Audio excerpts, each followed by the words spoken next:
parler de ce que je connais le mieux, c'est-à-dire moi. Pur produit de mars 1966, il s'est strictement rien passé le 17 mars, jour de naissance, à part ma venue. Et on a un problème de petite fenêtre. Il paraît que c'était une excellente année pour les Bourgognes, une très bonne pour les Bordeaux, moyenne pour les Champagnes. Ça doit être pour ça que ce n'est pas un produit que j'apprécie nécessairement. Toute partie originale, non, pas vraiment. On en a sauté quelques-unes, on les a remplacées. C'est supposé switcher. Ça n'a pas l'air à marcher.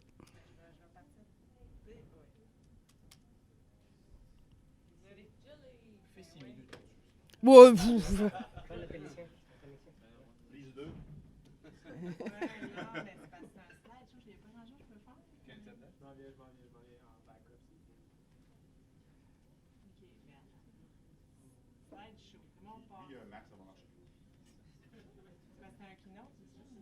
non, non, il est juste sauvegardé en slideshow.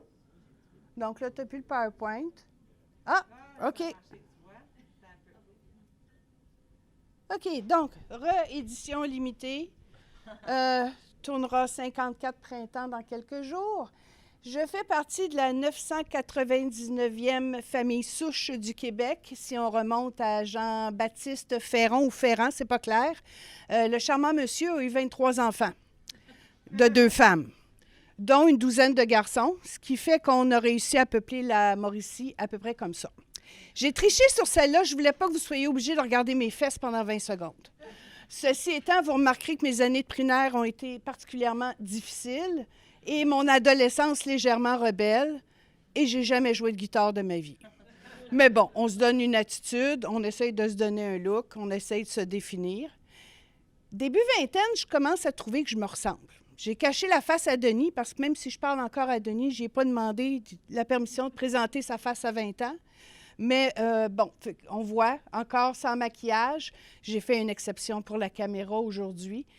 Puis le petit look blanc d'hiver aussi, qui n'était pas ultra sympathique.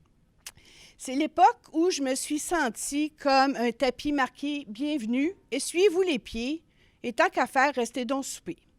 Ça a été une période de ma vie très mouvementée, pas nécessairement toujours intéressante. J'étais très, très, très entourée. J'étais extrêmement populaire. Et probablement que la personne qui me trouvait le moins populaire, c'était moi-même. Donc, on est dans plusieurs années d'idées noires, dans des années de remise en question, dans des années à me dire que théoriquement, ça ne devrait pas être ça, la vie. Ça ne devrait pas être aussi moche et décevant. Et, ben, il fallait faire quelque chose avec ça. Et, surprise, je suis tombée enceinte, qui est probablement la plus belle période de toute ma vie, la période où je me suis sentie le plus forte, le plus solide, le plus en contrôle, le plus efficace, quelque part. Et, ben, ça m'a obligée à continuer à me poser différentes questions, ce qui m'a amenée, entre autres, à suivre des cours d'autodéfense. Et j'ai appris, entre autres, à dire non. J'ai appris à m'affirmer. J'ai appris à mettre des limites. J'ai appris à recevoir des limites. Et j'ai appris à frapper dans le tas, ce qui fait extrêmement du bien.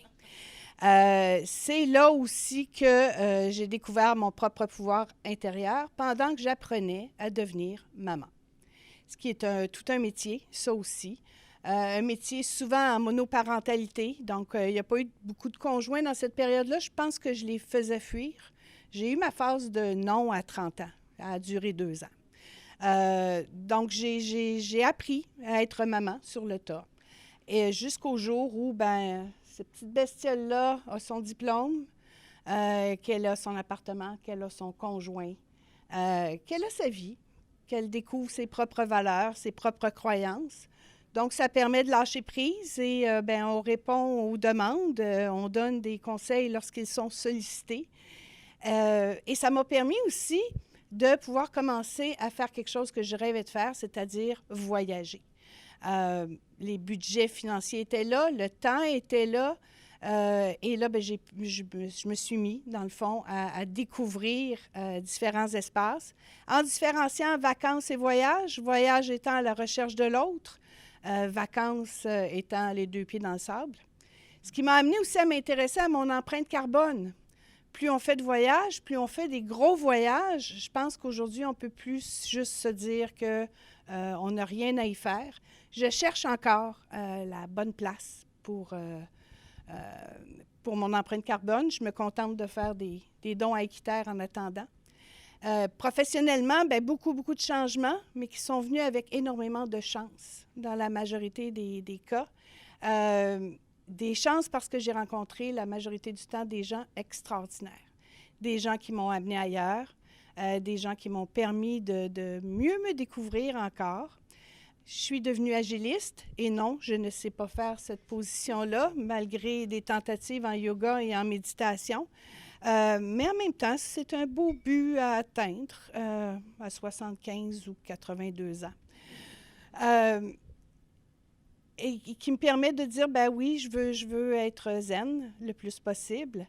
Ce qui m'a permis aussi de m'intéresser à la facilitation graphique sans aucun talent, mais un fun infini. J'ai toujours aimé acheter des crayons et pour faire de la facilitation intéressante, bien, c'est des crayons à 7-8 piastres. Fait que je peux passer des heures devant le rack à couleurs pour choisir le prochain cadeau que je vais me faire. Fait que je griffonne, j'essaie. Ce qui m'a amené aussi à participer à la rédaction de 2 tomes de Rupture douce, qui est un livre qui est fait en France, majoritairement par des Européens. Je suis la seule Québécoise dans le tome 6. J'ai écrit 2 textes. J'ai écrit à Laurent Sarrazin qui chapeaute ce projet-là en disant « C'est fascinant, on fait le même métier, mais on le fait de manière totalement différente. » Puis il m'a dit « Écris un texte ascenseur là-dessus. » Un texte ascenseur étant un texte visant à décrire comment l'écriture ou la lecture des autres nous a propulsés ailleurs, nous a amenés ailleurs. Et dans mon texte ascenseur, je disais que je rêvais qu'on pourrait se rejoindre, peu importe où dans le monde, et échanger un café. J'ai décidé de mettre mon rêve en application. Je pars début juin pour 2 semaines à Rennes, Nantes et Paris. Je vais suivre 4 agilistes dans leurs organisations. Je vais aller faire Agile France et je me promène à travers tout ça. Donc, je vais aller voyager, mais pour mon métier, et j'amène ma petite maman. Parce qu'à 76 ans, je ne sais pas si elle pourra voyager encore longtemps. C'est un pays qu'elle connaît la langue aussi, parce que ma mère et l'anglais, c'est Yes, No Toaster. Donc, elle va découvrir les endroits où on va aller souper pendant que moi, je vais aller prendre des notes. En résumé, bien, je suis une fille avec beaucoup trop de chaussures, beaucoup trop de sacs à main. Une fille que je pense relativement équilibrée, mais surtout profondément heureuse et pleine de gratitude.